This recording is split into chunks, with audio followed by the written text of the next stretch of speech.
కేంద్ర ప్రభుత్వంపై రాహుల్ గాంధీ ఫైర్ అయ్యారు. దాడి చేయబోతున్నట్టు పాక్కు ముందే సమాచారం ఇచ్చారని మండిపడ్డారు. పాక్కు సమాచారం ఇచ్చినట్లు జైశంకర్ అంగీకరించారని, పాక్కు ముందే సమాచారం ఇవ్వడం నేరమని రాహుల్ అన్నారు. భారత్ ఎన్ని విమానాలు కోల్పోయిందో చెప్పాలని కేంద్రాన్ని రాహుల్ గాంధీ డిమాండ్ చేశారు.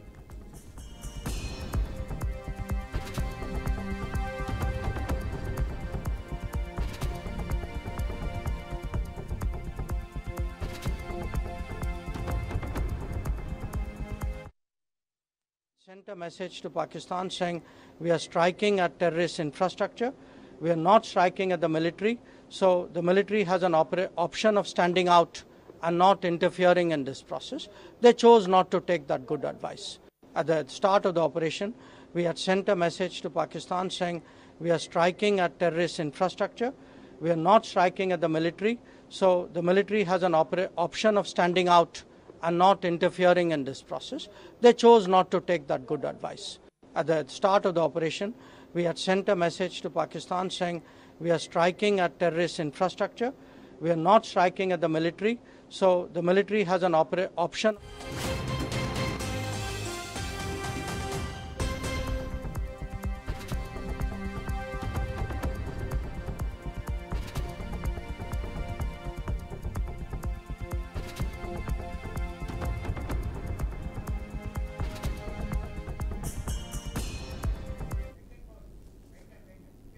ఇక దీనిపై మరింత సమాచారం అవుట్పుట్ ఎడిటర్ వెంకట్ అందిస్తారు. వెంకట్, చెప్పండి, మన ఫారిన్ మినిస్టర్ చేసిన వ్యాఖ్యలని రాహుల్ గాంధీ తప్పుపట్టడం జరిగింది. పాక్కు ముందే సమాచారం ఇచ్చారు అని చెప్పేసి రాహుల్ గాంధీ ప్రశ్నించడం జరుగుతుంది. దీనిపై మీ అభిప్రాయం ఏంటి? కేంద్ర ప్రభుత్వం తీరుపై పట్లర్గా ఆపరేషన్ సింధూర్ విషయంలో సెంట్రల్ గవర్నమెంట్ ఏదైతే వివరించిందో ఆ తీరుని తప్పుపడుతూ ఉన్నారు. ముఖ్యంగా ఆయన జయశంకర్, ఎవరైతే కేంద్ర విదేశాంగ శాఖ మంత్రి ఉన్నారో జయశంకర్ ని టార్గెట్ చేస్తూ ఆయన ట్వీట్ వేదికగా కొన్ని విమర్శలు సంధించడం జరిగింది. ఏ విధంగా అయితే ఆపరేషన్ సింధూర్ గురించి ఆయన ముందుగానే ఇన్ఫర్మేషన్ ఇచ్చారని, అంటే దానివల్ల మనం చాలా నష్టపోయామని, చాలా మన యుద్ధ విమానాలకు సంబంధించి మనం నష్టపోయామనేది ఆయన ప్రధానంగా చెప్తున్నారు. ఎందుకు ఇవ్వాల్సి వచ్చింది? అది ఖచ్చితంగా మీరు ముందుగానే పాకిస్తాన్ అప్రమత్తం చేసినట్టు కదా. సో మీరు పాకిస్తాన్ ని కొంచెం అలర్ట్నెస్ పెంచారంటే దాని అర్థం అక్కడ ఉన్నటువంటి, అంటే మనం భారత వైపు నుంచి వచ్చేటువంటి వైమానిక దళాలు ఏవైనా సరే, వైమానిక యుద్ధ సామాగ్రి కావచ్చు, లేదంటే డిఫెన్స్ సరిహద్దుల నుంచి వచ్చి వాటి గురించి వచ్చేటువంటి తుపాకుల బుల్లెట్లు కావచ్చు, వీటన్నిటి కూడా అడ్డుకోవడానికి ఒక ఆయుధం వాటికి సమాధానం చెప్పేందుకు పక్క దేశానికి ఒక ఆయుధం ఇచ్చినట్టే కదా. మీరు ఏ విధంగా మీకు యుద్ధం చేయాలనే ఉద్దేశం ఉన్నప్పుడు ఖచ్చితంగా ఎలాంటి ఇన్ఫర్మేషన్ లేకుండా చేయాలి తప్పించి ముందుగానే ఇన్ఫర్మేషన్ ఇచ్చేలాగా అది స్వయంగా జయశంకరే అంగీకరించారు ఒక మీటింగ్ లో అని చెప్పేసి ఆ ప్రస్తావనను కోట్ చేస్తూ రాహుల్ గాంధీ ప్రశ్నించడం జరిగింది. సో ఈ కేంద్ర విదేశాంగ శాఖ తీసుకున్న డెసిషన్, జయశంకర్ తీసుకున్న డెసిషన్ అంటే సమాచారం ముందుగా ఇవ్వటం వల్ల ఎన్ని విమానాలు భారత్ కోల్పోయింది, ఎంత వైమానిక దళానికి సంబంధించినటువంటి విమానాలు ఎన్ని కోల్పోయాం, ఎన్ని ఫైటర్స్ పోయాం, ఎన్ని మిసైల్స్ పోయాయి, వీటన్నిటి గురించి ఒక క్లారిటీ ఇవ్వాల్సిన అవసరం ఉందన్నట్టు ఆయన ప్రశ్నించడం జరుగుతుంది.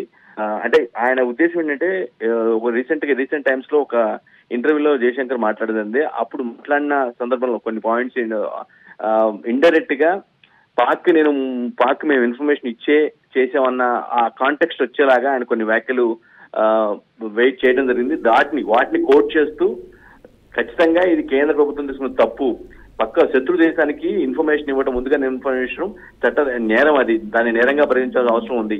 సో కేంద్రం తీసుకున్న ఈ నిర్ణయం వల్ల భారత్కి ఎంత నష్టం జరిగిందో కూడా చెప్పాల్సిన బాధ్యత జయశంకర్ పై ఉందని ఆయన సూటిగా ప్రశ్న జరిగింది. ప్రస్తుతం రాహుల్ గాంధీ చేసిన ఈ వ్యాఖ్యలు తీవ్ర దుమారం రేపుతున్నాయి.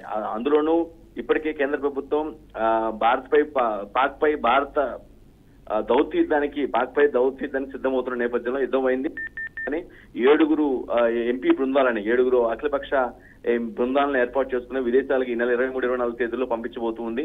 అంటే పాక్ యొక్క దౌత్య నీతిని వాటిని ఎండగట్టేందుకు ఈ 7 బృందాలు కూడా వెళ్లి ప్రపంచ దేశాలకు తెలియజేయడంలో భాగంగా ఉన్న క్రమంలో ఇప్పటికే ఆ అఖిలపక్ష ఎంపీ బృందాల నియామకం కూడా అయిపోయింది. ఇవన్నీ కూడా 23-24 తారీఖు ఒక్కొక్క పార్టీ నేత నేతృత్వంలో, కాంగ్రెస్ నుంచి ఒకరు, బీజేపీ నుంచి ఒకరు, ఎన్సీపీ నుంచి ఒకరు, అదేవిధంగా జేడీ నుంచి ఒకరు, ఈ విధంగా శివసేన నుంచి ఒకరు, ఈ విధంగా కొంతమంది వెళ్లేందుకు అంతా సన్నిహితం అవుతున్న తరుణంలో రాహుల్ గాంధీ చేసిన వ్యాఖ్యలు మాత్రం తీవ్ర దుమారం రేపుతున్నాయి.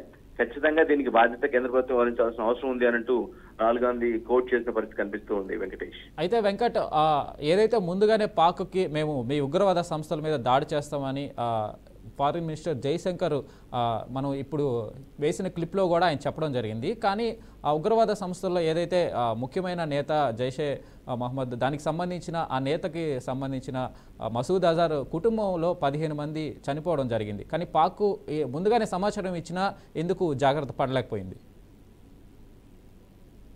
టార్గెట్ ముందుగా ఆపరేషన్ సింధూర్ పేరుతో చేసినటువంటి ఉగ్ర స్థావరాలు కేవలం 9 ఏవైతే ఉన్నాయో వాటిని టార్గెట్ చేసినప్పుడు, వాటిని సమూలంగా తుదముట్టించినప్పుడు, స్మాష్ డిస్ట్రాయ్ చేసినప్పుడు అక్కడ ఆ ఘటనలో జైషే మహమ్మద్ సూత్రధారి కీలక వ్యక్తి మసూద్ అజార్ సంబంధించిన కుటుంబ సభ్యులు 14 మంది చనిపోయిన మాట వాస్తవమే.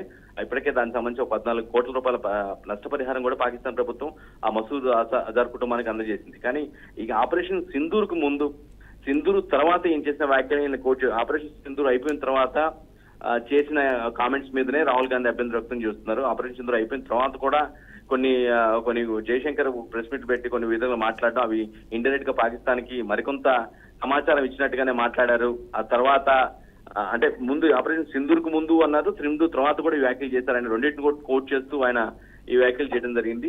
ఖచ్చితంగా ఆ తీరు అది కరెక్ట్ కాదు, అది నేరం, ఖచ్చితంగా నేరం కింద వస్తుంది అనేది రాహుల్ గాంధీ వాదనగా కనిపిస్తుంది. బట్ రాహుల్ గాంధీ వ్యాఖ్యలు మాత్రం కేంద్ర ప్రభుత్వం నుండి ప్రముఖులు కావచ్చు, విదేశాంగ శాఖ తీవ్రంగా ఖండిస్తూ ఉంది. ఆయన తప్పుగా వక్రీకరిస్తున్నారు, జయశంకర్ వ్యాఖ్యలను వక్రీకరిస్తున్నారు. ఆయన చెప్పిన అర్థం సమాచారం ఇచ్చినట్లు కాదు, కొంత వార్నింగ్ ఇచ్చినట్టుగా భావించాల్సిన అవసరం ఉంటుంది. కాబట్టి భావించాల్సిన అవసరం ఉంది. కానీ ఈ విధంగా సమాచారం ఇచ్చారంటే ఒక కొత్త రూల్ ని లేదంటే కొత్త భాష్యాన్ని చెప్తున్నారు, అది కరెక్ట్ కాదనే పాయింట్ అవుట్ ని అధికార పార్టీ నుంచి నేతల నుంచి వస్తూ ఉంది. Venkatesh. Right Venkat, thank you.